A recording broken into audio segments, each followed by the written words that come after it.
Okay, so starting with what do we see when we look at the planet and the climate over an extended period of time?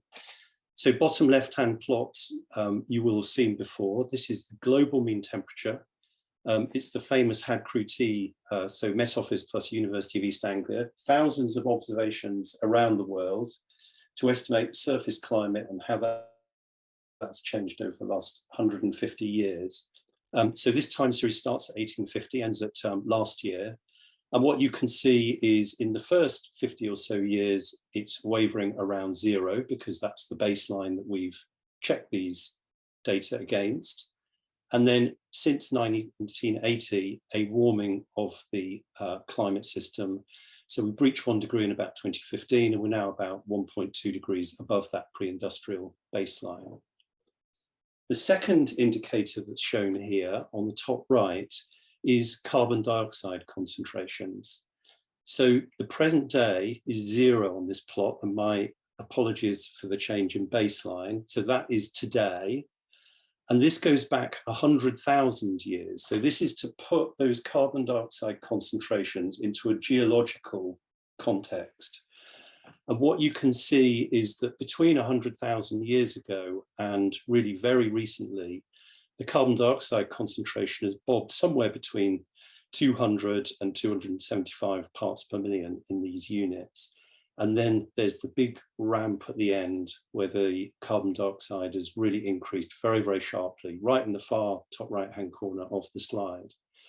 And really the point of this is to show that those carbon dioxide concentrations that we have now, 414.7 parts per million, is unprecedented in the last 100,000 years. And to put that into context, the plot here shows the emergence of Homo sapiens. So this is a very long time, and it's a very unusual event to have such high carbon dioxide concentrations. I will connect those two things in just a minute, but if we could move to the next slide, please. The changes that we observe in the climate system are not limited to temperature. There are many, many other indicators of change. And I will say again, these are just observations. There is no modeling involved in these. This is observing the planet and what's happened over the past decades. So top right-hand chart shows sea level rise since about 1990. And this is the satellite era when we were able to measure sea level globally, and it's a global average of sea level rise.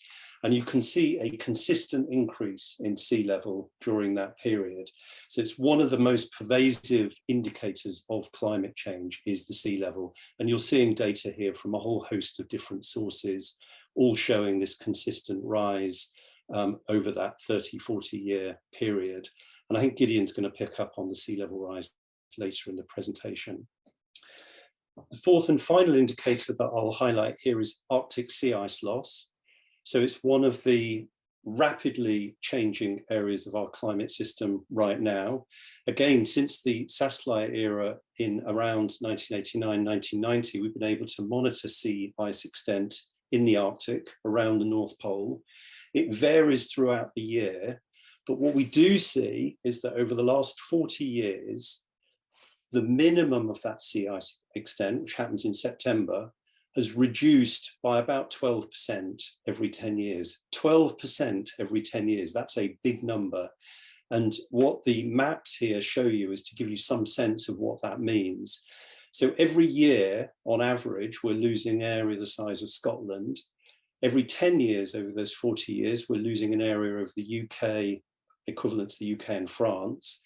And over the whole 40-year period, the Indian subcontinent. So we're losing very large fractions of Arctic sea ice.